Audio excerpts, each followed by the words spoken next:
Hey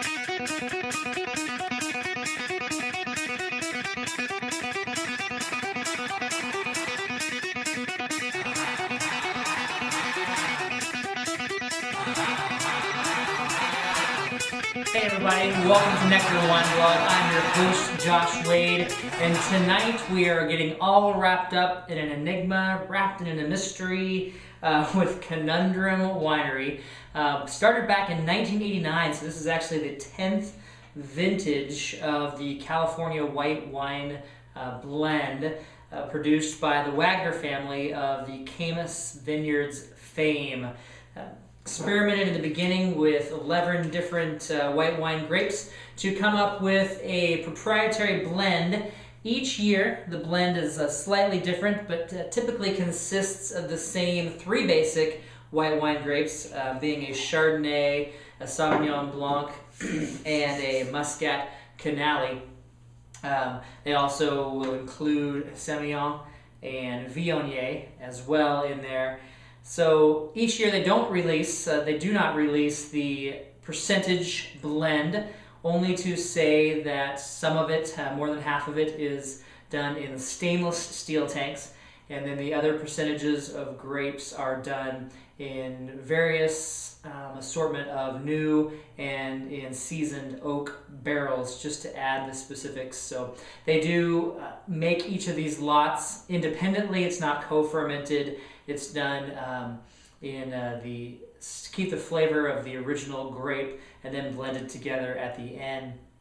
Winemaker is John Bolta, and you also have the Wagner family highly involved in the process. So a lot of these wines are favorites of people over the years because of the touch of sweetness that they typically offer in there, and you find them typically between $17 and $20. So kind of on the premium side, or mid-price side for a white wine. Let's go in the glass. You've got kind of a light color of just a little bit of golden straw, not quite so golden, just more of a pale yellow. Let's give it a sniff. So for me, I get a lot of Viognier characteristics out of there, a lot of tropical aromas. I don't have the butteriness of a Chardonnay, and I don't have the citrus play of a Sauvignon Blanc. So the Muscat Canali, as well as maybe the Semillon, would be the initial grape characteristics that I get on the nose. So you have hints of tropical fruit, a little bit of guava and pineapple in there.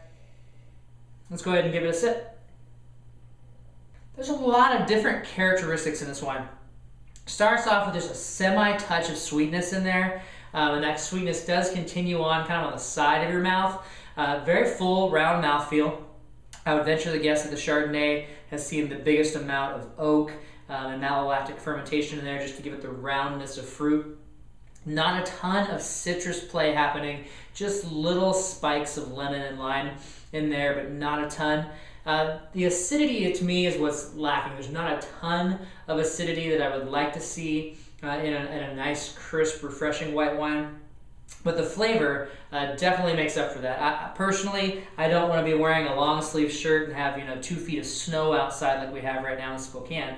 What I would like to be doing is enjoying this on the Monterey beaches down here in California, where this is produced. So if you can magically transport me back after a couple of bottles of this, I'd be happy to do that. All in all, great. I mean, it's a good white wine. Something that if you are in that price point,